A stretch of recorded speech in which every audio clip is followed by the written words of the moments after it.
সারা বাংলাদেশে 64 জেলার মানুষ এই ব্রাহ্মণবাড়িয়া থেকে বই পায়। ভয় পাই। ঠিক না কথাটা? হ্যাঁ, বলেন। আপনি যে ব্রাহ্মণবাড়িয়াতে আসছেন, আপনার ভিতরে কি এরকম কোনো বই কাজ করতেছে? ধরুন না ভাই, আমি তো এরকম কোনো ভয় কাজ করতেছে না এবং ব্রাহ্মণবাড়িয়া মানুষ বিশেষ করে কয়েকজনের সাথে পরিচয় আছে, অসম্ভব ভালো মানুষ। তো যেগুলো হয় কয়েকটা বিচ্ছিন্ন ঘটনা, এগুলো হচ্ছে আসলে হয়তো কোনো একটা অঞ্চলে বা এলাকায় ছোট ছোট কয়েকটা ঘটনা, ওগুলো মিডিয়াতে আসে। আপনার 10 টাকা নিয়ে আর কি ঝামেলা চলে। মুখ্যমন্ত্রী আসছে, এখানে অনেক মানুষ আগমন করছে আপনার উপলক্ষে। কেউ কোনো ব্যাড কমেন্টস করে না, অনেক জন আছে না, হ্যাঁ, না না কোনো কেউ আপনি করে না। সবার সাথে যে মিশতে পারছেন, আপনি মনে কিরকম আনন্দ কাজ একদম করছে? স্বাচ্ছন্দ্য বোধ কাজ করতেছে, সবাই খুব হেল্পফুল। এটা 10-10 10-10। দশে দশ। ব্রাহ্মণবাড়িয়ার ব্রাহ্মণবাড়িয়াবাসীর জন্য কি করতে চান বা কি করবেন আগামীতে? আপনার চিন্তা ভাবনা কি আছে? এইবার তো একটা বাইক নিয়ে আসলাম, সামনে একটা দেখি না, আপনি তো বাইক নিয়ে আসছেন একজনের জন্য। আমি চাই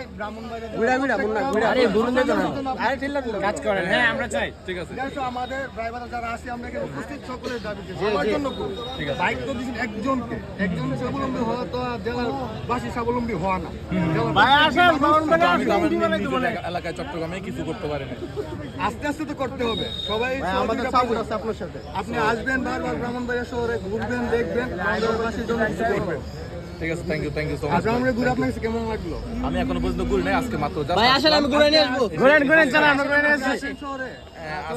আজকে আসি শহরে আর